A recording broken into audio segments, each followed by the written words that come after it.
Hello everyone, ఈ vlog మా anniversary రోజు వ్లాగ్. ఇంకా ఆ రోజు అంతా షూట్ చేశాను కానీ పోస్ట్ చేయడం అనేది లేట్ అయిపోయింది.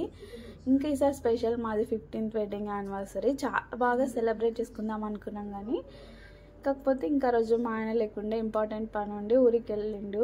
ఇంకా కొంచెం డిసప్పాయింట్ ఉన్నా. అందుకే మాది November 6th వెడ్డింగ్ యానివర్సరీ అనేది. ఇంకా కాకపోతే ఈవినింగ్ వరకు వస్తా అన్నాడు. పిల్లల్ని రెస్టారెంట్కి తీసుకెళ్దామని, చూడాలి, కంపల్సరీగా వస్తా అని అయితే చెప్పిండు. ఇంకా మార్నింగ్ లేవగానే ఫస్ట్ వీడియో కాల్లో అయితే విషెస్ చెప్తున్నాను.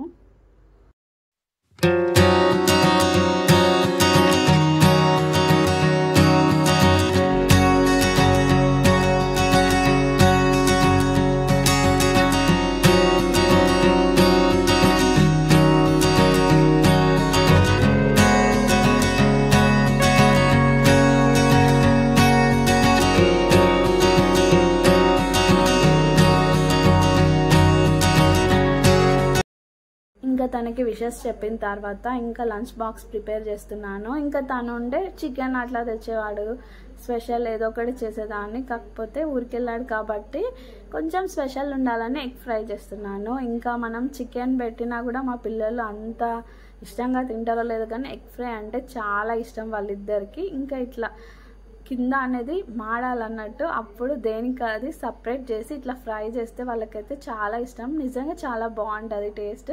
మనం ఎగ్స్ అన్ని వేసేసి మొత్తం అంతా మిక్స్ చేసేదానికన్నా ఇట్లా దేనికది సపరేట్ చేసి కింద అనేది కొంచెం బాగా క్రిస్పీగా ఫ్రై అయిన తర్వాత ఇంకో సైడ్ టర్న్ చేసుకొని ఇంకా మంచిగా ఫ్రై చేసుకున్నామంటే టేస్ట్ అయితే చాలా బాగుంటుంది.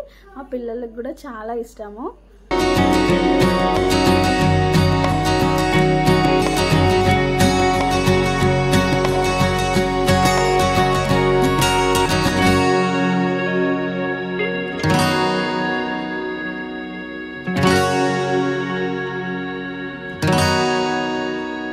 ఇంకా ఎగ్ ఫ్రై అనేది రెడీ అయిపోయింది. ఇంకా లంచ్ బాక్స్ పెట్టేసి వాళ్ళకి స్కూల్ పంపించేసాను.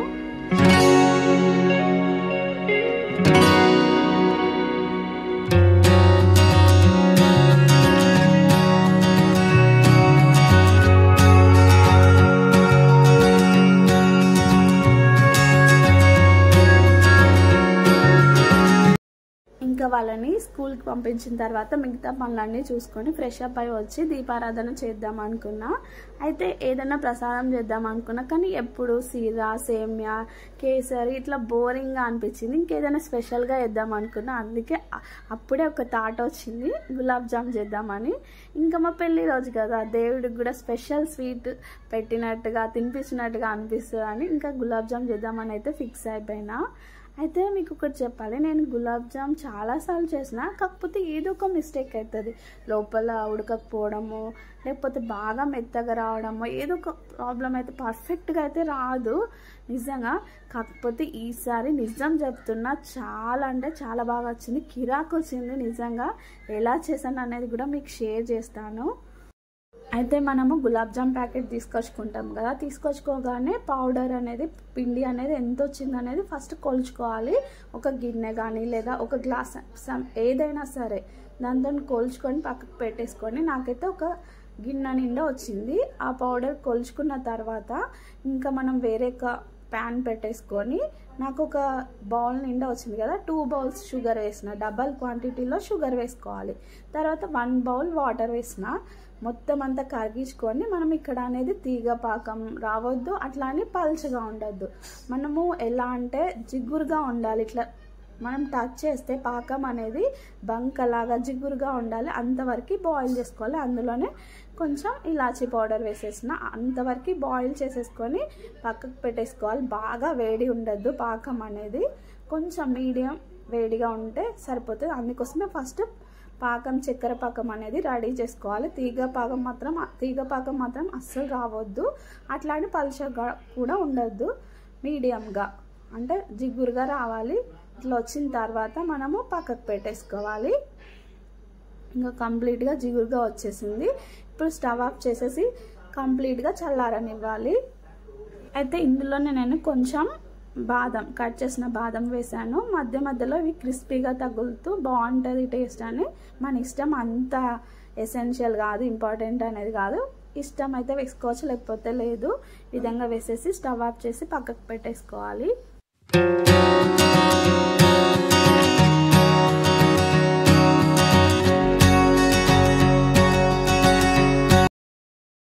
అయితే పాకం రెడీ అయిపోయిన తర్వాత పిండిని కలిపి పెట్టుకోవాలి. ఇందులో కొన్ని పాలు, అంటే మనం ఏ కప్తో తీసుకున్నామో అందులో 1/2 కప్పు మిల్క్, కొంచెం వాటర్ వేసేసుకొని కలుపుకోవాలి. మనము బాగా ప్రెస్ చేస్తూ పిండిని కలుపుకోవాలి.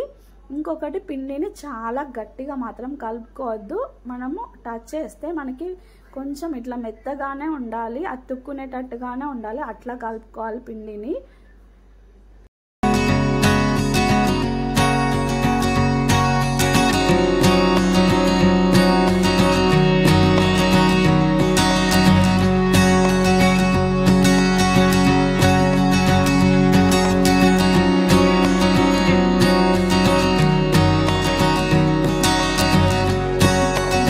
పిండిని మెత్తగా కలుపుకోవాలి, గట్టిగా మాత్రం అస్సలు కలుపుకోవద్దు.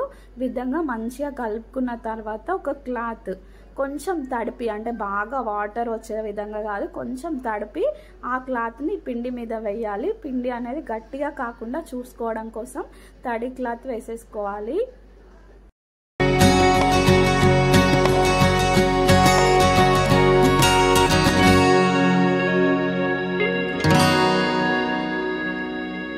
ఈ విధంగా పిండి కలుపుకొని తడి క్లాత్ వేసినాం కదా, కొంచెం క్లాత్ పైకి జరిపి రౌండ్గా బాల్స్ చేసుకోవాలి. మనము కంప్లీట్గా గులాబ్ జామ్ బాల్స్ రెడీ అయ్యేదాకా క్లాత్ మాత్రం తీయొద్దు. కొంచెం జరుపుకుంటూ కొంచెం పిండి తీసుకుంటూ ఇట్లా ప్రెస్ చేస్తూ లోపలికి నొక్కుతూ అప్పుడు మనం బాల్స్ అనేది ప్రిపేర్ చేసుకోవాలి. అన్నీ ఒకే సైజ్ వచ్చే విధంగా ప్రిపేర్ చేసుకోవాలి. మీద కాకుండా లోపలికి ప్రెస్ చేస్తూ కలుపుకోవాలి, అప్పుడు పగుళ్ళు రాకుండా ఉంటాయి. మనం ఇవన్నీ కంప్లీట్ అయ్యేదాకా పైన ఉన్న పిండిపై ఉన్న క్లాత్ అనేది తీయొద్దు, తడి క్లాత్. తర్వాత ఇంపార్టెంట్ విషయం ఏంటంటే, మనం డీప్ ఫ్రైకి ఆయిల్ పెట్టేసుకుంటాం కదా, ఆయిల్ అనేది బాగా మరగకూడదు, లైట్గా వేడి కావాలంతే. అంటే గోరువెచ్చ కన్నా కొంచెం ఎక్కువ వేడి కావాలి అంతే. లేకపోతే మనము ఆ గులాబ్ జామ్ బాల్స్ వేసినాయనుకో పైనంతా మాడుతుంది, లోపల అసలు కుక్ కాదు. ఆయిల్ అనేది చాలా మీడియంగా వేడి కావాలి. అప్పుడు ఒక్కొక్కటి వేసుకోవాలి, అన్నీ ఒకేసారి వేసుకోవద్దు, కొన్ని వేసుకుంటూ ఫ్రై చేసుకోవాలి. మంట అనేది కూడా మనము లో ఫ్లేమ్లో ఉండొద్దు, అట్లాగని హై ఫ్లేమ్లో ఉండొద్దు, మీడియం ఫ్లేమ్లో పెట్టేసుకొని మనం ఫ్రై చేసుకోవాలి 1 by 1.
విధంగా అన్ని ఫ్రై చేసుకోవాలి. ఈ గులాబ్ జాములు అనేది కొంతమందికి బ్లాక్ కలర్లో ఉండే ఇష్టం, కొంతమందికి కొంచెం గోల్డ్ కలర్లో ఉండే ఇష్టం. మన ఇష్ట ప్రకారంగా ఫ్రై చేసేసుకొని మనం షుగర్ పాకం అనేది రెడీ చేసుకున్నాం కదా, అందులో వేసేసుకున్నామంటే ఎంతో టేస్టీగా ఉండే గులాబ్ జామ్ రెడీ అయిపోతుంది. మీరు ఇట్లా కొన్ని పాటించుకుంటూ చేశానంటే నిజంగా గులాబ్ జామ్ అనేది పగులు లేకుండా మంచిగా లోపల కూడా కుక్ అయ్యి లోపలికి కూడా ఈ చక్కెర పాకం అనేది అబ్జర్వ్ చేసుకొని టేస్ట్ అయితే వేరే లెవెల్ ఉంది. నిజంగా చాలా అంటే చాలా బాగుంది, నేనే షాక్ అయినా. నిజంగా చాలా బాగుంది టేస్ట్. ఒకసారి ఇట్లా ట్రై చేయండి.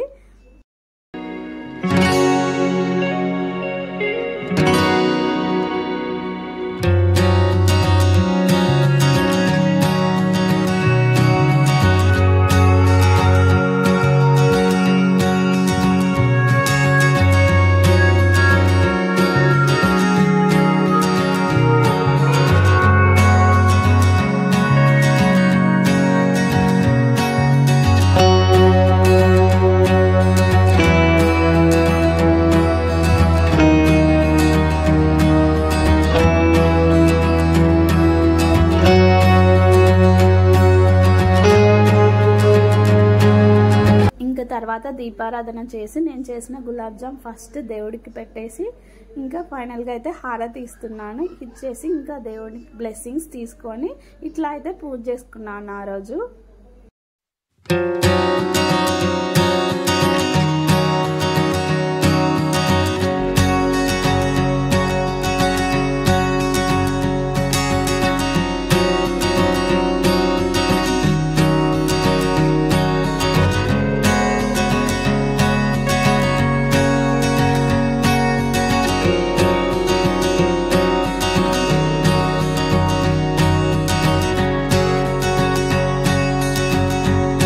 ఇంకా తర్వాత నా కోసం బీరకాయ కర్రీ అయితే చేసుకుంటున్నాను. ఇంకా కార్తీక మాసం కాబట్టి నేనైతే నాన్ వెజ్ తినాను, అందుకోసమే నా కోసం అయితే బీరకాయ కర్రీ మార్నింగ్కి ఈవినింగ్కి ప్రిపేర్ చేసుకుంటున్నాను. బీరకాయ కర్రీ కూడా టేస్ట్ చాలా బాగుంటుంది, పాలేసి చేస్తాం కాబట్టి టేస్ట్ అయితే బాగుంటుంది.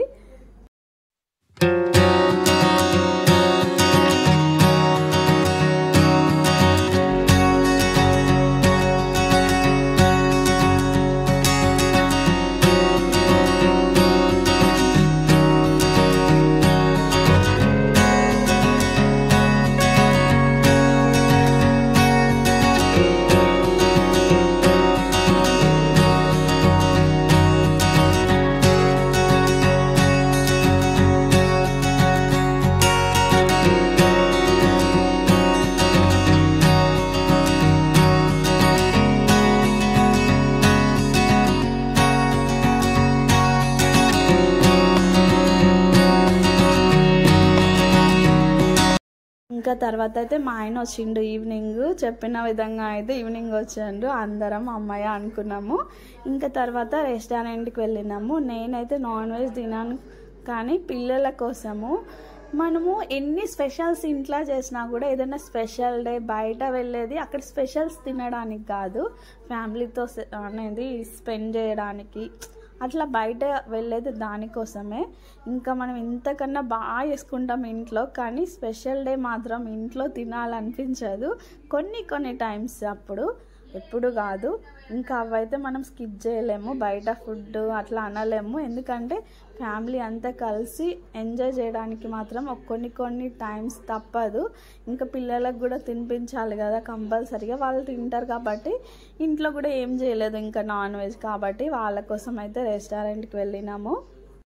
ఫస్ట్ అయితే పన్నీర్ కర్రీ అండ్ నాన్స్ అనేది ఆర్డర్ చెప్పినాము. పన్నీర్ కర్రీ టేస్ట్ అయితే చాలా బాగుందండి, నిజంగా చాలా బాగుంది. ఇంకా అందరం ఇష్టంగా తినేసినాము. తర్వాత పిల్లల కోసం అయితే ఒక చికెన్ బిర్యానీ ఆర్డర్ చెప్పినాము.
అయితే నేను చికెన్ బిర్యానీకి చాలా పెద్ద ఫ్యాన్ని, కాకపోతే నాకు ఏం అంత తినాలనిపించలేదు, కానీ వాళ్ళు నన్ను టెంప్ట్ చేయడానికి నాకు చెప్పడానికి చాలా చెప్తున్నారు, అందుకోసం నేను నవ్వుతున్నాను.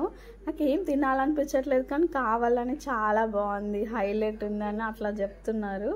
ఇంకా మనకి అంటే మన నోరు ఊరాలని అట్లా చెప్తున్నారు, అయినా నేను పట్టించుకోలేదు. తినొద్దని మనం ఒక్కసారి దేవుని కోసం ఉన్నామంటే ఇంకా అసలు తినాలనిపించదు. ఫైనల్గా అయితే వాళ్ళు బాగుందంట తినేసినారు.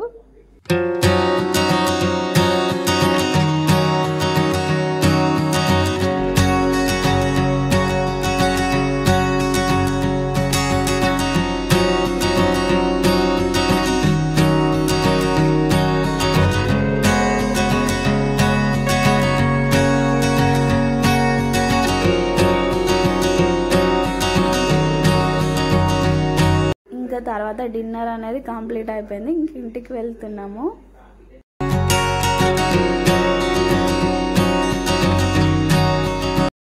ఇంకా ఇంటికి వచ్చిన తర్వాత కేక్ కట్ చేయాలని అంత ఇంట్రెస్ట్ లేకుండే, కాకపోతే 15th కదా, 15th కదా అట్లా గుర్తుగా ఉంటుందని చిన్న కేక్ అట్లా తీసుకొచ్చిండు.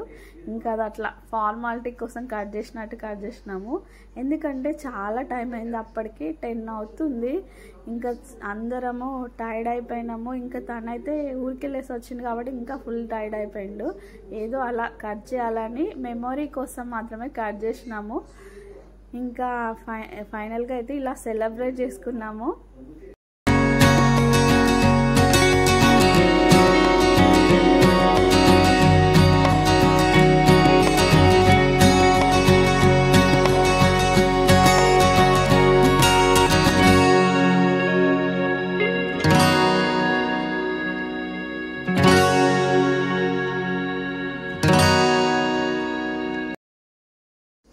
ఇంకా అంతా అయిపోయింది. ఫైనల్గా మా పాపకు ఒక ఆలోచన వచ్చింది. ఈరోజే మా పెళ్ళి ఆల్బమ్ చూడాలని ఎన్నడలేంది ఇవాళ అడిగింది. ఒకసారి మీరు ఎట్లున్నారో చూడాలని మార్నింగ్ నుంచి, అంటే స్కూల్ నుంచి వచ్చినప్పటి నుంచి అంటుంది. ఇంక ఇప్పుడైతే ఓపెన్ చేసిన చూస్తుంది. ఇంకా పెళ్ళి ఆల్బమ్ చూసుకుంటూ తెగ కామెంట్ చేస్తున్నారు, తెగ నవ్వుకుంటున్నారు ఇద్దరు. ఇంకా మా పాప అయితే ప్రతి ఒక్కటి డీటెయిల్గా చూస్తుంది. నేను వేసుకున్న శారీ, ఇయర్ రింగ్స్, జ్యువెలరీ, ఇట్లా ఎందుకు వేసుకున్నావు, బ్యాంగిల్స్, అవన్నీ క్వశ్చన్ చేసుకుంటూ తెగ కామెంట్ చేసుకుంటూ నవ్వుకుంటున్నారు. ఫైనల్గా అయితే ఒక క్వశ్చన్ అడిగిన నేను, అప్పుడు బాగున్నానా ఇప్పుడు బాగున్నానా అని అంటే చెప్పిన ఆన్సర్ డిఫరెంట్గా చెప్పిండ్రు. ఏంటంటే అప్పుడేమో సన్నగా ఉన్నానట, కాకపోతే ఇప్పుడైతే క్యూట్గా ఉన్నానట అని రెండు కలిపి చెప్పిండ్రు. ఇద్దరు అదే ఆన్సర్ చెప్పిండ్రు. ఇంకా అంతే, మా యానివర్సరీ డే ఇలా కంప్లీట్ అయింది. ఇలా సెలబ్రేట్ చేసుకున్నాము. ఈ వీడియో కనుక మీకు నచ్చినట్లయితే లైక్ చేయండి, మీ ఫ్రెండ్స్కి షేర్ చేయండి, అండ్ సబ్స్క్రైబ్ చేసుకోవడం మాత్రం మర్చిపోవద్దు. మరొక వ్లాగ్తో మీ ముందుకు వస్తాను. అంతవరకు బాయ్.